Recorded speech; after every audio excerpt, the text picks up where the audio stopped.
L भगवान कृष्ण और गाय के पीछे का प्रतीकात्मक अर्थ। जब हम भगवान कृष्ण के बारे में सोचते हैं तो सबसे पहले जो छवि मन में आती है वह है एक छोटे लड़के के रूप में, गायों से घिरे हुए, चेहरे पर एक शांत मुस्कान के साथ बांसुरी बजाते हुए।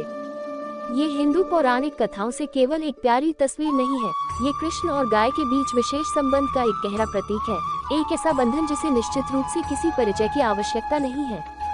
लेकिन इस रिश्ते को इतना खास क्या बनाता है? खैर, हम इस ब्लॉग में इसके बारे में जानेंगे, तो पढ़ते रहिए। बचपन में कृष्ण अक्सर वृंदावन के खेतों में नंगे पांव गायों की ओर दौड़ते हुए पाए जाते थे। इन कोमल प्राणियों के साथ उनका रिश्ता सिर्फ एक चरवाहे होने के कारण नहीं था, ये एक खास दोस्ती थी। गाय उनके लिए सिर्फ जानवर नहीं थी, वे उनकी साथी थी, उनके दोस्त थे जो हमेशा उनके साथ रहते थे। हिंदू संस्कृति में गाय को अक्सर गौ माता या गाय माता कहा जाता है। ऐसा इसलिए है क्योंकि एक मां की तरह गाय पोषण और पोषण प्रदान करती है। भारतीय घरों में मुख्य भोजन के रूप में इस्तेमाल होने वाले उसके दूध से लेकर उसके गोबर तक, जिसका इस्तेमाल ईंधन और उर्वरक के रूप में किया जाता है, गाय के हर पहलू को लाभकारी और जीवन देने वाला माना जाता है। कई घरों में गाय की पूजा की जाती है और उसे परिवार के सदस्य के रूप में माना जाता है, जो सभी जीवन रूपों के परस्पर संबंध में गहरी जड़ें जमाए हुए विश्वास को दर्शाता है। गायों के प्रति कृष्ण का प्रेम इस पालन पोषण पहलू को दर्शाता है। उन्हें अक्सर बड़े प्यार से उनकी देखभाल करते, उन्हें खिलाते, उनके साथ खेलते और उनकी भलाई सुनिश्चित करते हुए दिखाया जाता है। ये गहरा बंधन हमारे भरण पोषण के स्रोतों के प्रति कृतज्ञता और सम्मान के महत्व की याद दिलाता है।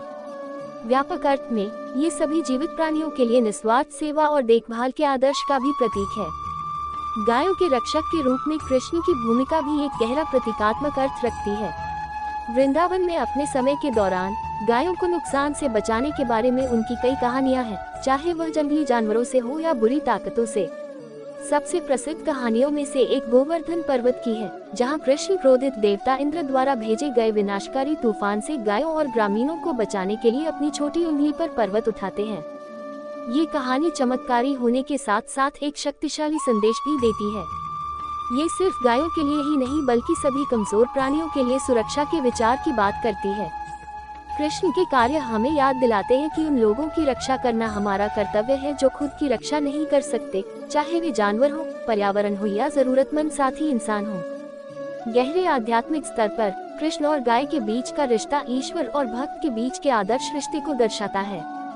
इस रूपक में कृष्ण ईश्वरीय चरवाहे हैं जो अपने भक्तों का मार्गदर्शन, पोषण और सुरक्षा करते हैं, जिनका प्रतीक गाय है।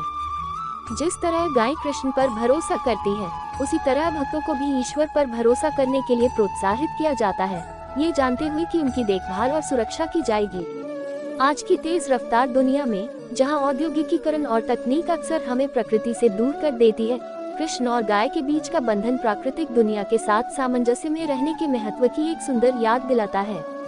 ये हमें पर्यावरण, जानवरों और एक दूसरे के प्रति अपनी जिम्मेदारियों पर विचार करने के लिए प्रेरित करता है। चाहे हम इसे आध्यात्मिक दृष्टि से देखें या अधिक व्यवहारिक दृष्टि से, कृष्ण और गाय के बीच का संबंध आज भी उतना ही प्रासंगिक है जितना कि हजारों वर्ष पहले था। कृष्ण और गाय की कहानी हिंदू पौराणिक कथाओं की आध्यात्मिक कहानी से कहीं ज्यादा है। ये प्रेम, सुरक्षा और आध्यात्मिक संबंध का एक शक्तिशाली प्रतीक है। ये हमें रोजमर्रा की जिंदगी में दिव्यता को देखने, सरल में पवित्रता को पहचानने और सभी जीवित प्राणियों को जोड़ने वाले गहरे बंधनों का सम्मान करने में मदद करती है।